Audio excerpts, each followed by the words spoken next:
अस्सलाम वालेकुम नाज़रीन, प्रोग्राम दूसरा रुख में खुशामदीद। मैं हूं आपका मेज़बान नादिर गुरामानी। नाज़रीन, इस वक्त बैनुल अक़वामी सतह पर अगर बात करें तो ईरान और अमेरिका के दरमियान जो मामला है उस हवाले से अब मुख्तलिफ रिपोर्ट्स सामने आ रही हैं और हमने देखा कि सालसी के किरदार के हवाले से ये भी रिपोर्ट सामने आई जो बैनुल अक़वामी मीडिया ने रिपोर्ट भी किया है कि पाकिस्तान ने भी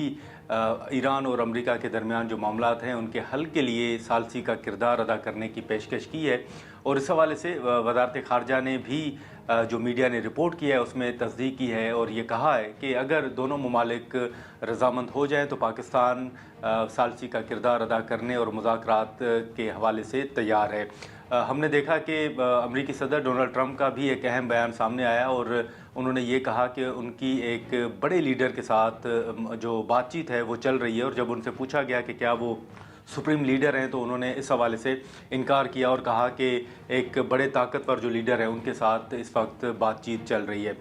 कुछ रिपोर्ट्स जो हैं वो सामने भी आई और ये कहा गया कि शायद इस्लामाबाद के अंदर कुछ हुकाम मौजूद हैं और उनकी हाल ही में एक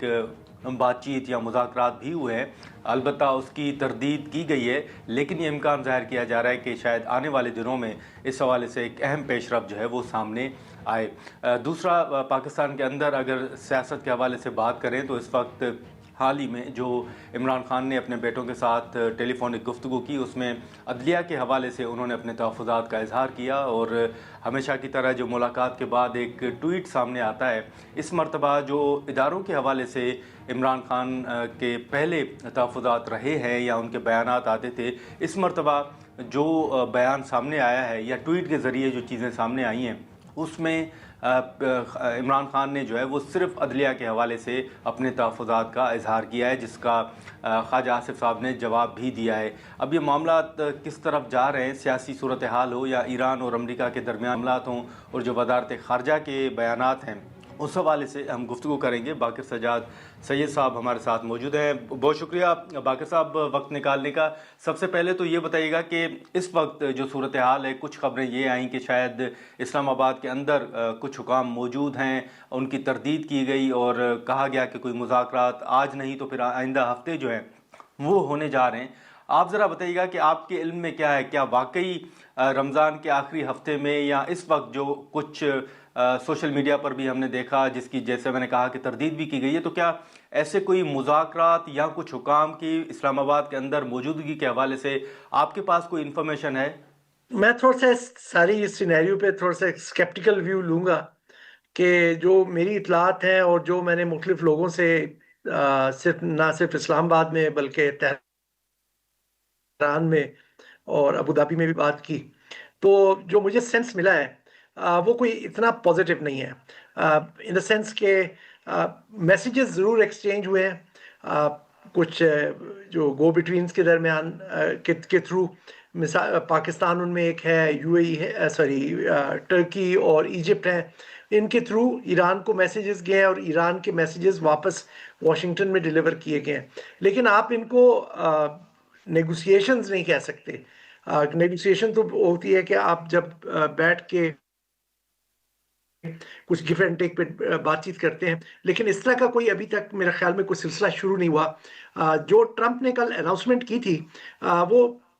ज़्यादातर एड्रेस थी अपने उनके डोमेस्टिकली जो उनके वहाँ पर ऑयल मार्केट का जो सिचुएशन है और बॉन्ड मार्केट की है, वो उसको एड्रेस करने के लिए उन्होंने वो की थी कल। क्योंकि उसका मेरा एक रीज़न है कि मैं समझता हूँ कि वो ज़्यादा कोई सिंसियर अनाउंसमेंट नहीं थी 5 डे पॉज की। उस अनाउंसमेंट के फ़ौरन बाद आपने देखा होगा कि ऑयल प्राइसेस गिर गई, एक ऑप्टिमिज्म से शुरू हो गया। लेकिन इसका मकसद जो है जो इस पूरी एक्सरसाइज का था वो ये है कि एक तरफ ईरान को थोड़ा सा मिसलीड करना है, क्योंकि एक दूसरी तरफ अगर आप देखें तो अमेरिका अपनी मुसलसल ट्रूप्स बिल्डअप कर रहा है इस रीजन में, जो एक हम समझते हैं कि पॉसिबल जो उसका आइलैंड्स को सीज करने के लिए अबू मूसा की हो गई,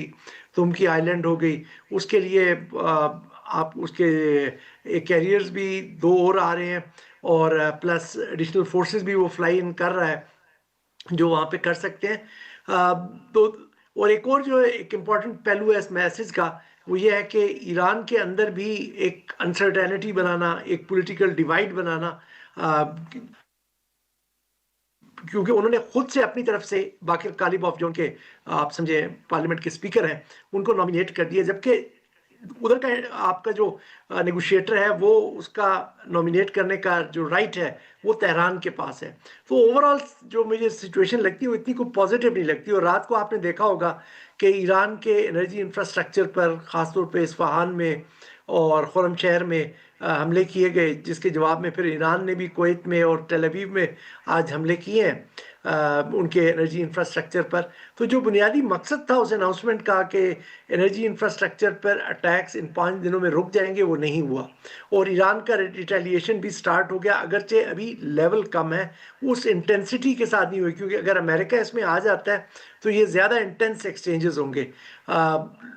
بہرحال اس سے مزید آگے مجھے ابھی اتنا زیادہ میں آپٹمسٹک نہیں. لیکن اب جو میڈیا نے رپورٹ بھی کیا ہے کہ وزارت خارجہ نے اس بات کی تصدیق کی ہے یا یہ کہا ہے کہ اگر دونوں ممالک رضامند ہو جائیں تو پاکستان ثالثی کا کردار ادا کرنے کے لیے تیار ہے. تو اس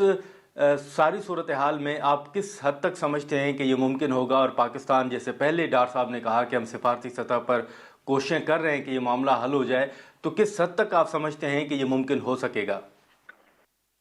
پاکستان کی تو ہمیشہ سے خواہش رہی ہے کہ کوئی سفارتی اس کا حل نکل آئے، کیونکہ پاکستان کی اس میں جو ایک اس کی پیسفل ریزولوشن اگر اس کے ایشو کا ہوتا ہے تو اس میں پاکستان کی سٹیکس ہیں. پاکستان نہیں چاہے گا کہ اس کے خطے میں جنگ ہو اور جس کے اثرات پاکستان پر پڑے. اگر براڈر مڈل ایسٹ کی اگر بات کر لیں تو اگر یہ جب جنگ ہو رہی ہے اور آپ نے دیکھا ہوگا کہ آئل کی جو سچویشن ہے اس وقت پاکستان میں پرائسز کافی اوپر جا چکی ہیں، اور اگر یہ مزید ایگریویٹ ہوتی ہیں پرائسز زیادہ اوپر جائیں گی اور انفلیشن بھی ساتھ ساتھ اوپر جائے گی. پلس ہماری کافی بڑی جو ایکسپیٹ کمیونٹی وہاں پر کام کرتی ہے، تو ان کا بھی مسئلہ ہے کہ اگر جنگ زیادہ بگڑ جاتی ہے تو شاید ان کو بھی واپس لانا پڑے. تو یہ پاکستان کے حق میں نہیں ہے کہ جنگ ہو. پلس اگر ایران اس سے جنگ سے امپیکٹ ہوتا ہے تو آپ کو پتا ہے کہ یہاں پہ جو پاکستان کی انٹرنل سیکیورٹی کی سچویشن ہے، جو سیکٹرین ڈیوائڈ ہے، اسٹیبلٹی کا سچویشن ہے، وہ سب امپیکٹ ہوتی ہے. پلس پاکستان کا سعودی عربیہ کے ساتھ جو میوچل ڈیفنس ایگریمنٹ ہے اس کی وجہ سے بھی پاکستان جو ہے ایک مشکل صورتحال میں پڑ جائے گا. تو پاکستان تو ہر صورت چاہے گا کہ کسی طرح سے پیسفل ریزولوشن اس مسئلے کا کیا جائے. اور اسی لیے جب سعودی عربیہ نے حال ہی میں ریاض میں ایک کانفرنس کی جس میں 10 ممالک کو بلایا، کچھ عرب ملک تھے، کچھ مسلم ملک تھے، جنرلی جو مسلم ملک ہیں آؤٹ سائڈ عرب ورلڈ، تو اس میں بھی جہاں پر ایک شدید غصہ ایران کے خلاف پایا جا رہا تھا کہ ایران عرب کنٹریز کو اٹیک کر رہا ہے، تو پاکستان میرے خیال میں وہاں پر اس کمرے میں ایک لون وائس تھی کہ جو کونسل کر رہی تھی کہ ہمیں ڈپلومیسی کا اور پیسفل ریزولوشن کا راستہ نہیں چھوڑنا چاہیے. لیکن باقر صاحب، حال ہی میں ایک جو صدر ٹرمپ کا بیان سامنے آیا کہ ان کی ایران کے ایک بہت طاقتور لیڈر کے ساتھ مذاکرات جاری ہیں یا بات چیت جو ہے وہ چل رہی ہے، آپ کی نظر میں ان کا اشارہ کس کی طرف ہے؟ انہوں نے اپنے جو لیکس ہیں جو امریکہ سے آئی ہیں وہ باقر کالیباف کی طرف اشارہ کیا ہے. لیکن ایران کے یہ جو مسلسل جو ٹرمپ کے بیانات آ رہے ہیں یا امریکہ کی اسٹریٹجی ہے ایران پہ، اس سے ہمیں ایک چیز تو بالکل واضح ہو گئی کہ ٹرمپ ایرانین سسٹم کو سمجھتا نہیں ہے، اسی لیے وہ شروع سے لے کے آج تک مس کیلکولیشنز کر رہا ہے. اس کی ہمیشہ سے یہ خواہش رہی تھی یا اس کی ایک غلط فہمی تھی کہ وینیزویلا کی سٹائل پہ ایک ڈلسی اندر سے نکل آئے گی یا نکل آئے گا تو وہ اپنا اس کے ساتھ مل کے بات کرے گا اور آگے کا کوئی پرو یو ایس سیٹ اپ وہاں پر بنا لیں گے. تو وہ اس طرح نہیں ہونے لگا. باقر کالیباف یقیناً اسپیکر ہیں، ان کا کافی انفلوئنس ہے ایران کے اندر، اور وہ IRGC کے قریب بھی سمجھے جاتے ہیں، اور جو نئے سپریم لیڈر ہیں آیت اللہ مجتبیٰ خامنہ ای ان کے قریب بھی سمجھے جاتے ہیں. لیکن پھر بھی ان کے پاس اتنا اختیار نہیں ہے کہ وہ امریکہ کے ساتھ یونیلیٹرلی یا اپنے طور پر بیٹھ کے without involving other stake holders جو وہاں پر ہیں، جو پاور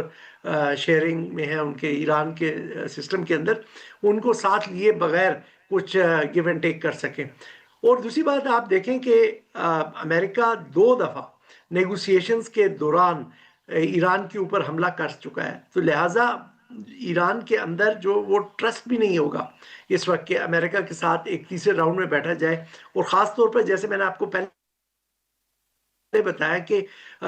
अब ये नहीं है कि हम देख रहे हैं कि जंग ख़त्म होने की तरफ जा रही है, बल्कि अमेरिका ताज़ा दम दस्ते मैदान में भेज रहा है। वहाँ पर जो वॉर थिएटर है, आपका यूएसएस ट्रिपोली आया है, यूएसएस बॉक्सर आ रहा है, कुछ फ्लाइट्स सोल्जर्स को फ्लाई इन कर रही हैं रीजन के अंदर। तो दूसरी तरफ ईरान भी ये चीज़ें सब देख रहा होगा, तो क्या वो इस सूरत हाल में ये नहीं समझेगा कि हम तीसरी दफ़ा भी इसके जाल में फंसने जा रहे हैं? और वो क्यों कर ट्रम्प की इस बात में आकर मुज़ाकरात की टेबल में बैठेगा? जो ट्रम्प का जो कैलकुलेशन हो सकती है इसके पीछे, एक तो मैंने आपको पहले भी जिक्र किया कि ईरान के अंदर एक अनसर्टेनिटी बनाना, एक पॉलिटिकल फिशर क्रिएट करना कि लोग एक दूसरे को शक की निगाह से देखना शुरू कर दें। जो उसका तीसरा एक आपको रुख नजर आ सकता है इसमें, वो ये है कि वो शायद दुनिया को अगले फेज जो एस्केलेशन का आने वाला है उससे पहले एक पैगाम देना चाहता है, या एक तरह से अपना ये डिप्लोमेटिक कवर या उसकी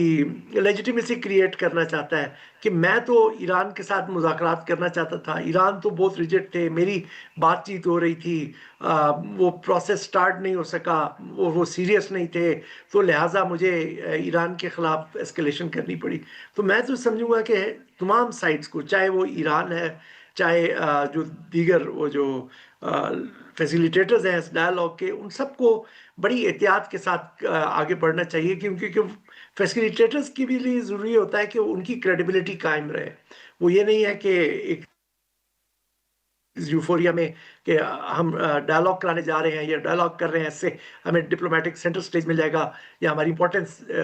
इस रीजन में और अमेरिका के सामने बढ़ जाएगी। तो बहुत पुरजोश तरीके से आगे बढ़ते जाए।